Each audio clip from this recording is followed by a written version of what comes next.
It's no secret that children of divorce tend to struggle emotionally and psychologically. And according to the Heritage Foundation, approximately 1 million children a year are subject to witnessing their parents' divorce in the United States. Monson Flake has had a life full of challenges and overcoming obstacles.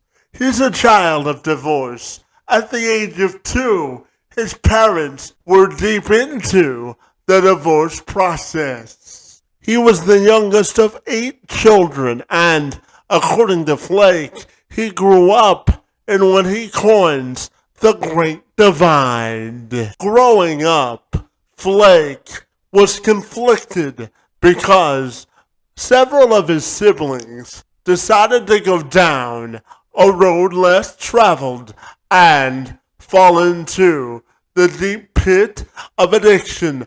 And at that point, Flake found himself at a crossroads and how he was going to live the rest of his life. At the age of 23, now he has overcome the crossroads of his life, but he also admits that he is still learning. I know I was inspired to have a thought-provoking and meaningfully deep conversation with Flake, which I am now excited to share. So without further delay, I'm Kevin McShane. Let's have this conversation.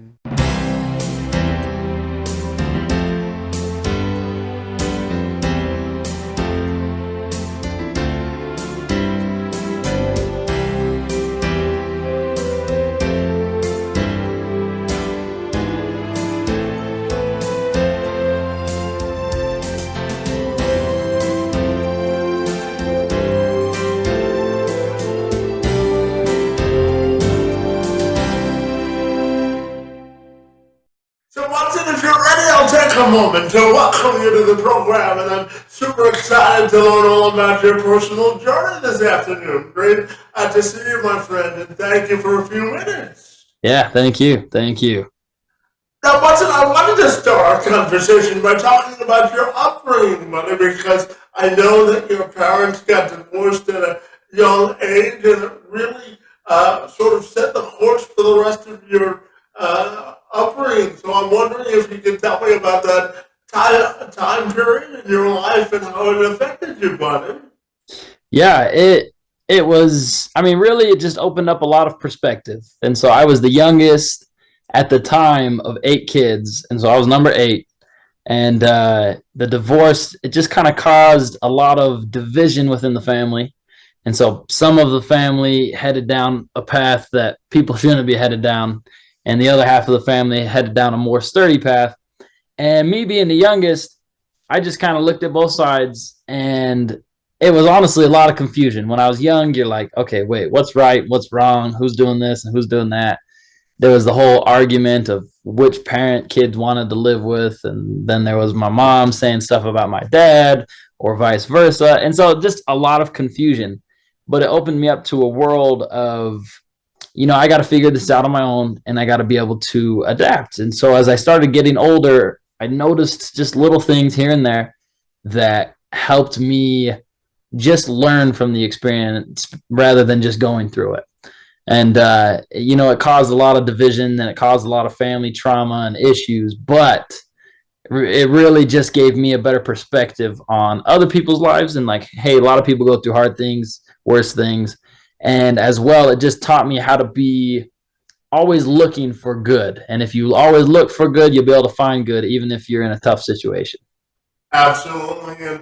But Morrison, I'm curious to ask you, during that young age, but how do you think you found sort of your core foundation in order to grow during that difficult time in your life? Yeah, I am pretty young. I'm just 23 years young. I'm just a fresh boy. And for me, I guess really it comes down to a number of things. The first thing that I'll say is all glory to the man above. I look back at certain experiences in my life and I'm like, there's just no way without some form of divine intervention that I would be able to have been the person that I am today and being able to come out on top of it as I have. And obviously, I'm still learning, but every challenge and trial that I've gone through, I am somebody who can't be upset or angry or sad for more than like 20 minutes. It goes in 20-minute spurts. I'll be sad, I cry a little bit, and then 20 minutes later, and I'm like, I can't do this anymore. And I have this internal grit and this internal power that has helped me be able to view things in a certain way. And as I realized that, because I thought, okay, maybe everybody's like that. But then I started meeting people who go through hard things, and you see not everybody has that sense of positivity. And so I almost take it as, for me, it feels like a responsibility and a duty to be able to help people who go through the same challenges, but they have a lot less positivity and they have a lot less, maybe they have depression, or maybe they have extreme cases of anxiety or a physical difficulty, whatever it may be. I feel a duty to be able to say, hey, I can do it, and so can you. Let's work on it together. That type of thing. Yeah, absolutely, buddy. I always say the only one that cares about your problems is you. So if you spend too much time wallowing in the pits of despair, buddy, you're taking away from progress. Would you agree with that? Yeah, 100%. The title of my podcast is just life must go on, in the sense of whether you're having a bad day or a good day, the clock keeps ticking. And at the end of the day, if you're going to live however long people live these days, 70 to 100 years, I don't know, however long I'm going to be on this earth, I'm going to use my time to make a difference rather than just wasting it away and being sad all the time. Yeah, absolutely. And but just before I ask you my next question, I'm curious, for anybody that's watching this who may be a child of divorce or going through that experience, what do you think would be your messages of sort of strength and inspiration to help them get through that time? For me, it comes down to, and this is actually something I've been working on as far as being. So I'm working on being a public speaker right now. So cool to be talking to you as somebody who has, been doing public speaking. But in the process of working on that, I've been trying to figure out, okay, what do I want to speak about and exactly who do I want to speak to? And to me, the main thing that helps people and that's helped me in my life, I realized to figure out where and what I'm going to be doing with my life, I have to know who I am. And I have to internally know who is Monson Flake at the core. I have to come to the truth of, okay, I want to be this person, but right now I'm at this place. So this is who I am right now. How can I get to who I want to be? And for me, whenever you're in a tough situation, but you know who you are, the added security and strength that you get from that alone is able to give you enough strength to push through whatever challenge you're going through. Because people who don't know who they are, they're like puppets to other people, and every decision that they make is based off of what other people think. And if you're already insecure and you're going through a tough time, if you don't know who you are, all you're going to do is fall into whatever else people expect you to be in. There's the whole idea of becoming a statistic, where I'm sure you know this very well with your situation with cerebral palsy. People just assume he has this condition, so he's going to be like this. But you have to say, okay, deep down, I know who I am. And so I'm going to take my situation and do something different with it.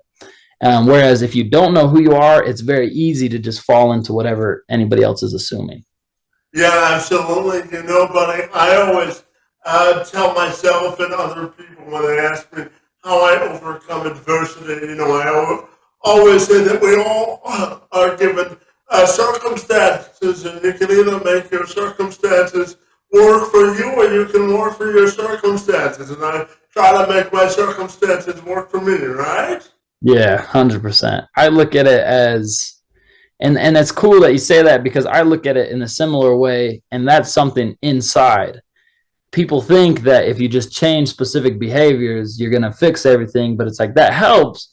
But if you don't change who you are inside first, then the behaviors, you're just going to end up going back to whatever you were doing before. And so if you're trying to get out of a situation, You have to change your mindset about the situation, and then your behaviors will change as well.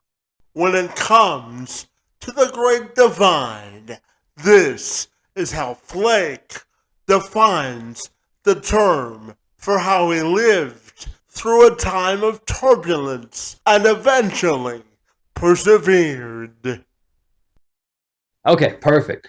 Well, I look at it in a lot of aspects. In the sense of my family, I call it the Great Divide because my family really is split in two. And we can look at this and compare it to the world as well, where the Great Divide is the people who make good decisions on one side, who are wanting to be something more than just an average, everyday person. And on the other side is people who are just okay with being who they are. Sure, they make some mistakes and they don't have to change anything. It's just people that are stagnant in their position. And it was the same in my family. I noticed people on one side who were okay with mistakes. They were okay with being, in a sense, mediocre. They were okay, like, yeah, I've made mistakes, but that's fine. It's just who I am. Versus I've seen people on the other side who were like, I've made mistakes, yes, but I learn from them and I grow from them. And to me, life, the great divide of life is that, in essence, is people on one side who are okay with mediocrity. I've noticed that the instant you bring up something, the norm is to go with whatever's mediocre. When I'm an adult, or or not an adult, I am an adult, but when I'm a father one day, I want to stay in the best shape possible. And when you say that, most people will say, oh, well, you get busy, you're having too much going on, you probably won't be able to maintain that. Whereas the people on the other side of the divide are the ones who say, no, even though you're more busy, you'll still be able to have the mentality to be able to do that. And so for the great divide, to me, is those two sides, and you have to choose which side that you're going to choose, or which side that you're going to live by. Yeah, absolutely. And, Monson, I always tell myself I'm always a big kid no matter how old I get, right? Yeah, 100%. Even me.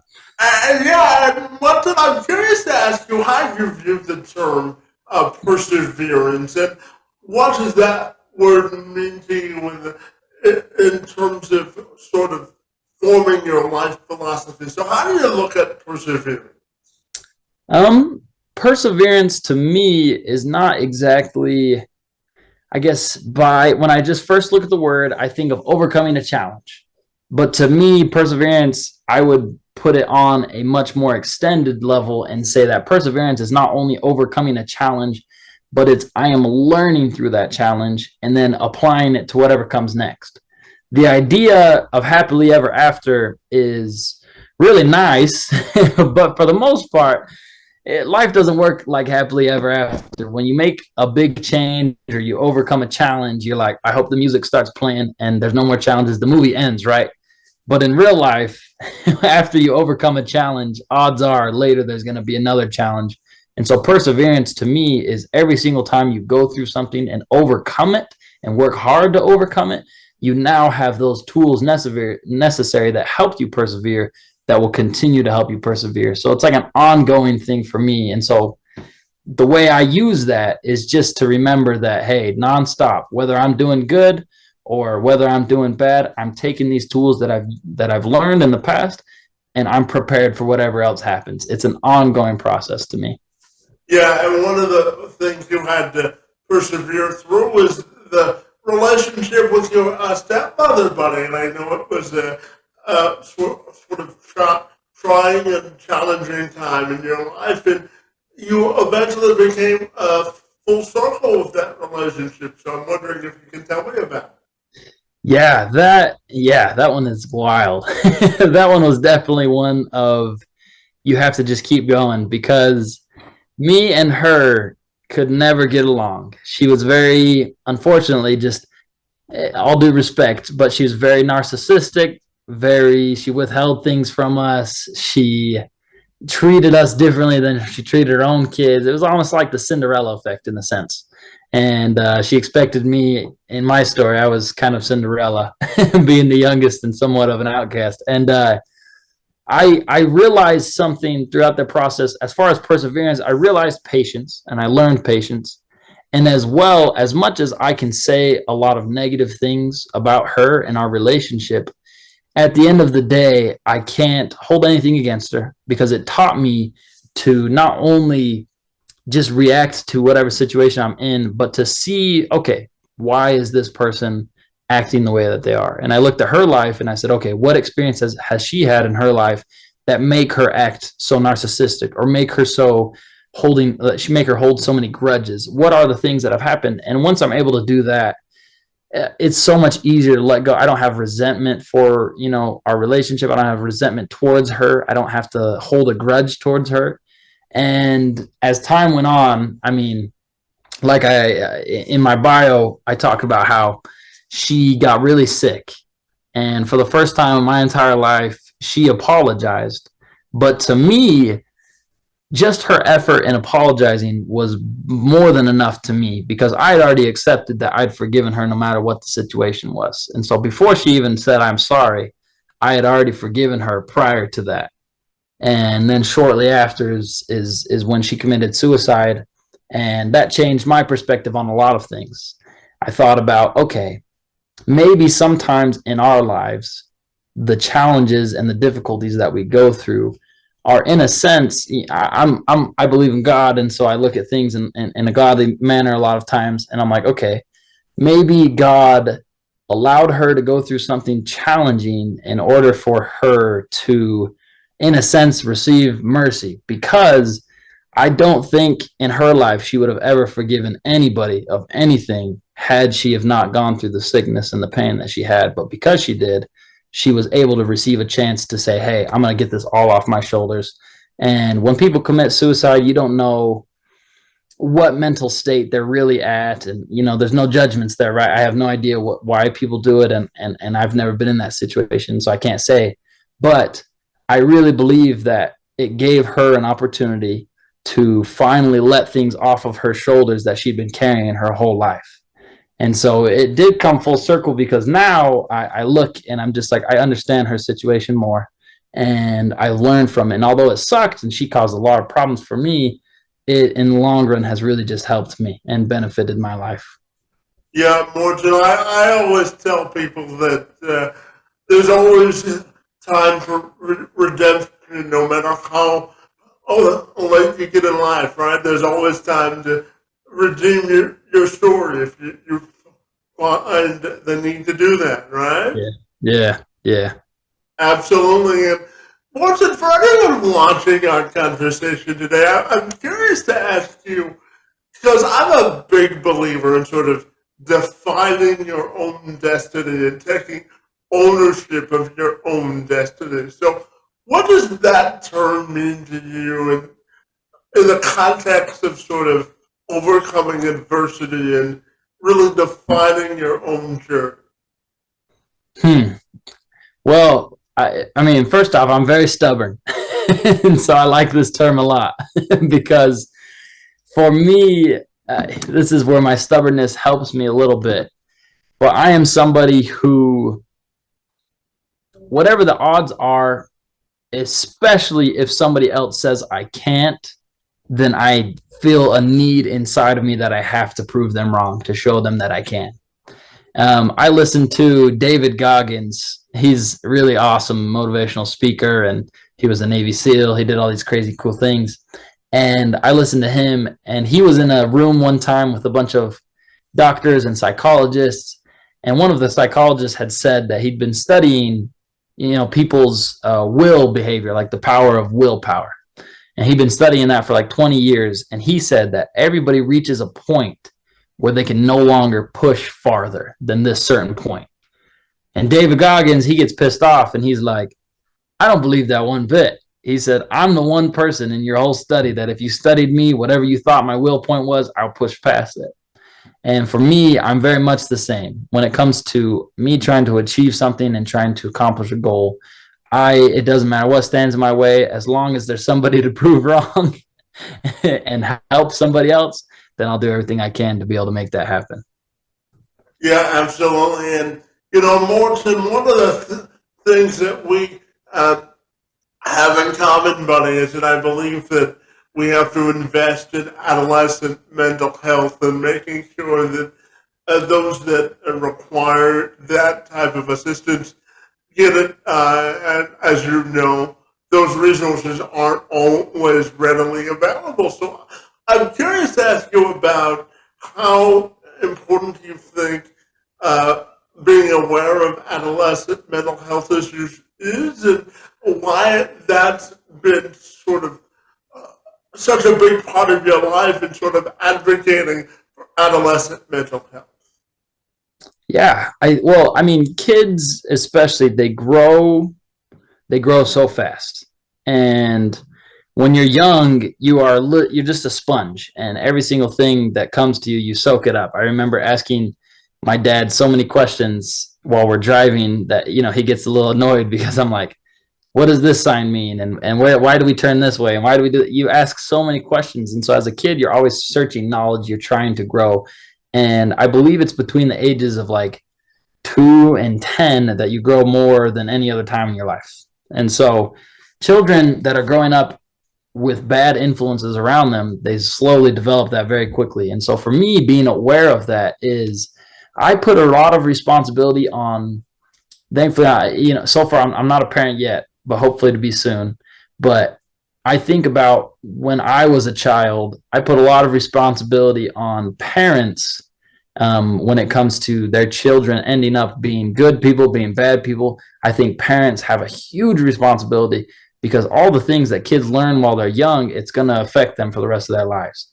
I still, to this day, I have certain trust issues and somewhat abandonment issues because I never had a mom in my life who actually really cared for me and just or was never around, I should say. And so I still have, because of my childhood, I still have things that have affected me to this day. And I'm working on them, and I do my best to overcome challenges. But I see so many kids that end up, you're like, dang, this kid, he kind of is naughty. He pisses me off a little bit, and he can't behave. But then you pause and you look at his life, and you see, okay, in his home, this is what's going on, and you realize, okay, he's learning this at home. It's not necessarily so much even his choice, as much as they still have choices. But being aware of that, I think, helps people, not only myself, but it helps people understand how you should treat kids, how you should teach them, and the importance of teaching them while they are young, because that will affect them for the rest of their life.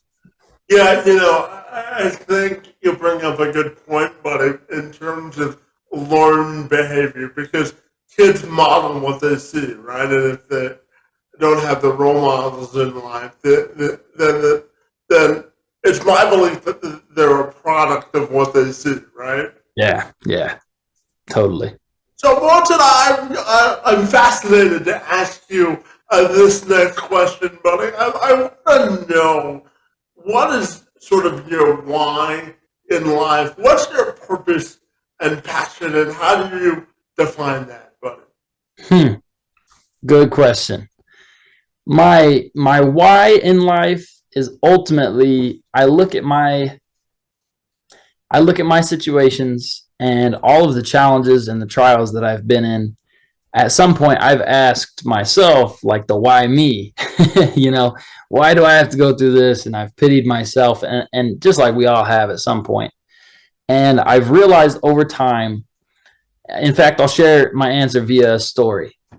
And I remember I lived in South Africa for 2 years, and I did a church service for my church for 2 years. And I just lived with the people. I taught people things. I served people. We built stuff. We just did a lot of community service. And this was over the space of 2 years. And I remember prior to this, I had gotten to a car accident, which halted me from going. And I had prepped up. I'm like, wow, I've been doing I'm doing a good thing, right? Like, I'm going to help people in a different country, people who need it more than I do. I get in this car accident, all the money that I'd saved up to go, all gone out the window. And I went through months I had physical problems because the car accident had sliced my kidney and I was peeing blood. It was just a bad experience. And I kept getting denied with my visa and everything because of my physical problems. And so I was like, I'm trying to do something good. Why is this happening to me? Why am I going through this challenge? And eventually things started to slowly work out. I eventually make it to South Africa. And I remember there was a boy who was struggling. His name is Sihle. He's like one of my favorite kids I ever met out there. He was struggling with something really deep and personal.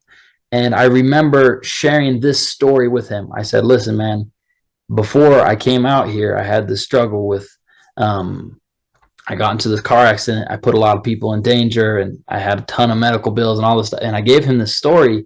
And in that one moment, I realized my entire situation, my entire challenge was worth it because I was able to share it with somebody else. And so I look at my life, my situations, and my challenges, and I realize that my why is no matter what I go through, the reason I'm okay going through it is because I know there's somebody out there who needs to hear my message and who needs it just as much as I needed it when I was going through it. And so I'm willing to go through the challenge in order to help somebody else, and just helping even one person, hopefully more, but even if I just help one person, whatever the challenge is, all the situations with my family, the car accident, my mom passing away, even if I'm able to help one person, then it was all worth it to me. And so that's really my why. Yeah, absolutely. Maximizing your fullest potential in every way you can, right? 100%, 100%. And Morton, you've brought up your faith several times during our conversation. So tell me, buddy, why is leaning on your faith such a powerful asset for you specifically?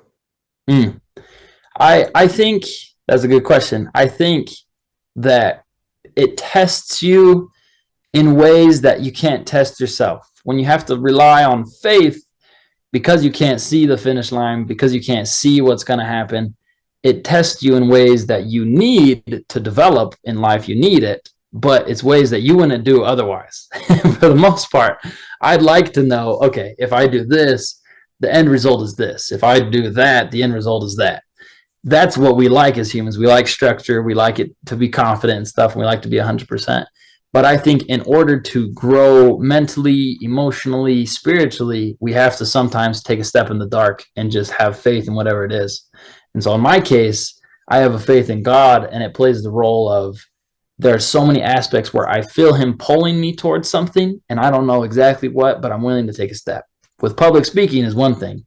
I have always felt the need to be a public speaker, and I don't know how to do it, right? I've never figured it out, but I'm going to do things necessary to do it. And so I'm just going to take a leap of faith. I'm going to step, and slowly but surely you notice, I call them like, it's like a domino, not a domino, a connect the dots thing, where every single dot, you don't really know why you're there, but it's a new dot. So you go to the next dot and you go to the next dot. And then eventually you're able to look back and see, wow, I see all of these places where I had faith. I made it to those dots. And you see the beautiful picture that you've been making the whole time.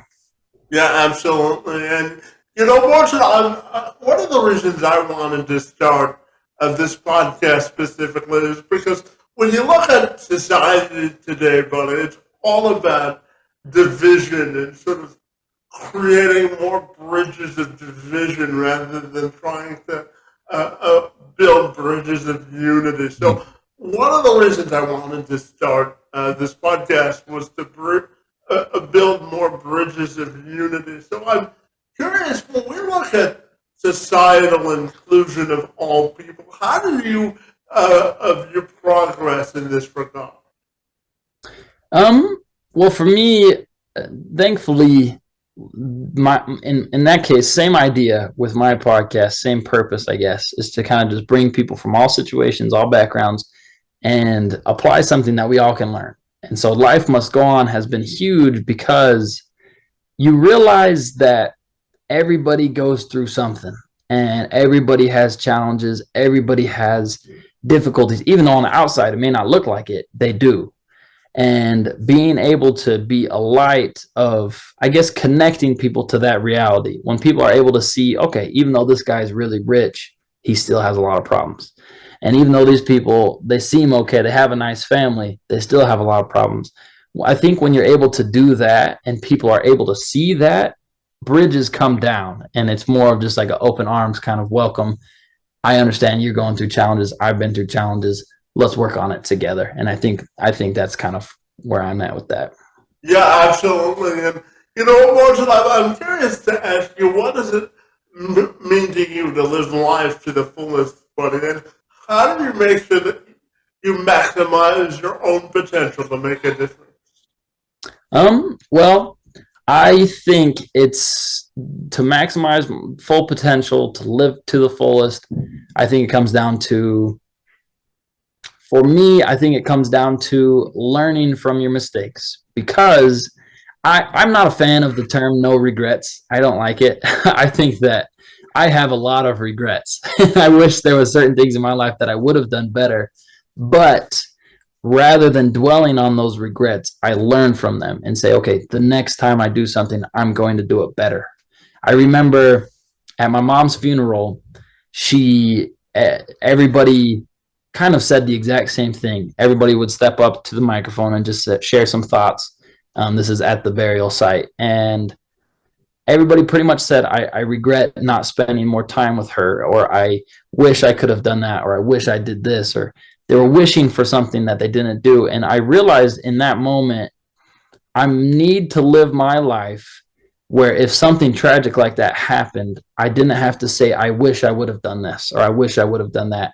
But I'm living my life imperfect as I am, but I'm living my life in a way that I'm present when I need to be present. I'm with the people when I need to be with the people. And when I did have opportunity to be with them, I gave them all my attention. I tried my best in whatever situation I was doing. And when you live like that, you learn from the past mistakes. You're able to look at life in that way and you say, okay, I failed before, but this time I'm going to do it a little differently. And as long as you're putting in the effort, you won't live with those regrets because you learned from them.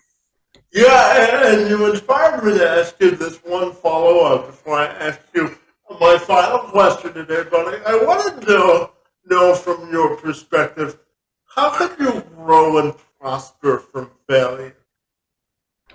Well, as far as a very, very, I guess, logical look at it, and then I'll get into some other stuff, but as far as a logical look, I think of the idea of a lot of people do weightlifting. I do weightlifting and I enjoy it. And oftentimes your muscles will grow and expand the most when you're exercising till failure, when you're exercising till you can't lift it anymore. And because your muscles have been pushed so far that they're having to go to levels that they've never been to before. And because they go to those levels, then they're able to grow from there. And so I apply that into life where when you are in the depths of despair, when you're at your, rock bottom, when you have just really are going through it, your mind, your body, and your spirit are lifted to a level beyond what you've ever done before. And if you're able to take that and not let it not just be lazy and do nothing, if you're able to take all of those things, you will progress more than ever before. I have found in my life that the times I have grown the most are the times that I've taken on the most responsibility, or are the times that I've sacrificed, because adding a load strengthens your muscles. If you're hiking up a mountain, you put a bunch of weights in your backpack, hike up that mountain, it's going to strengthen you and you're going to grow. And so oftentimes a load, whether it be a podcast, whether it be learning a new talent, whether it be taking care of a child or having a girlfriend or a wife, or things of that sort, you're able to grow in ways that you couldn't without it. We ended our conversation by me asking Flake how he wanted his own personal and professional legacy to be defined, and he gave a sensitive and meaningful final answer. I want people to have something that sticks with them through generations on their own end.